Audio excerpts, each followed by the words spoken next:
Tahap penilaian risiko yang merupakan tahap pertama dalam proses audit bertujuan mengidentifikasi sumber-sumber risiko tersebut apakah menjadi penyebab kesalahan dalam penyajian laporan keuangan. Dengan langkah ini, seorang auditor bisa mendapatkan informasi sehingga dapat dilakukan upaya langsung pada area di mana risikonya tinggi dan menjauhi area di mana risikonya rendah. Maka dari itu, proses audit tahap pertama ini dibagi menjadi dua bagian. Yang pertama, identifikasi risiko atau risk identification, dan yang kedua, penilaian risiko atau risk assessment. Adapun prosedur dalam identifikasi risiko. Yang pertama, identifikasi risiko biasanya timbul pertanyaan dari auditor.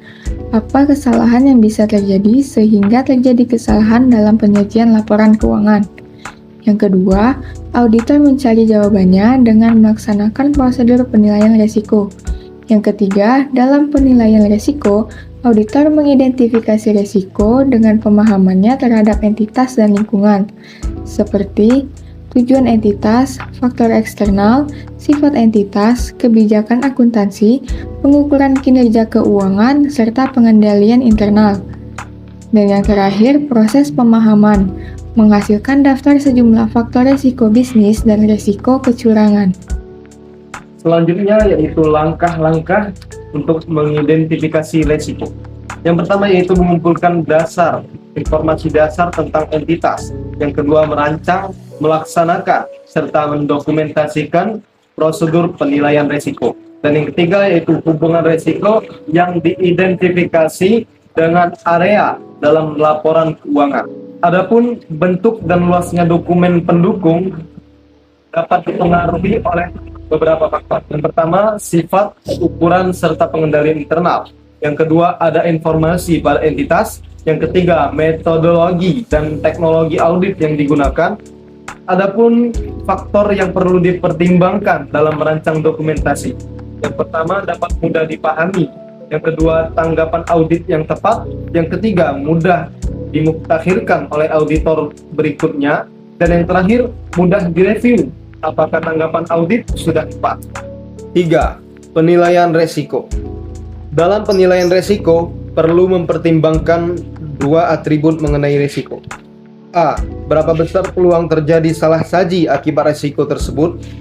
B. Berapa besar dampak moneternya jika risiko itu terjadi? Penilaian risiko oleh entitas. Dalam entitas yang lebih kecil, penilaian terhadap risiko bersifat informal dan tidak terstruktur. Jika manajemen gagal mengidentifikasi risiko-risiko utama, auditor sebaiknya mempertimbangkan apakah ada kelemahan yang signifikan dalam proses penilaian risiko. Prosedur penilaian risiko sama seperti sebelumnya, menanyakan kepada manajemen dan pihak lain. Kedua, pengamatan dan inspeksi. Yang ketiga, prosedur analitikal. Prosedur analitikal sebagai prosedur penilaian risiko membantu mengidentifikasi hal-hal yang mempunyai implikasi terhadap laporan keuangan dan audit. Selanjutnya, observasi atau pengamatan dan inspeksi. Observasi atau pengamatan dan inspeksi mempunyai dua fungsi. Yang pertama, mendukung prosedur inquiries atau bertanya kepada manajemen dan pihak-pihak lain. Yang kedua, menyediakan informasi tambahan mengenai entitas dan lingkungannya. Selanjutnya, rancangan dan implementasi pengendalian internal. Prosedur penilaian risiko meliputi prosedur evaluasi atas rancangan atau desain dan implementasi pengendalian internal.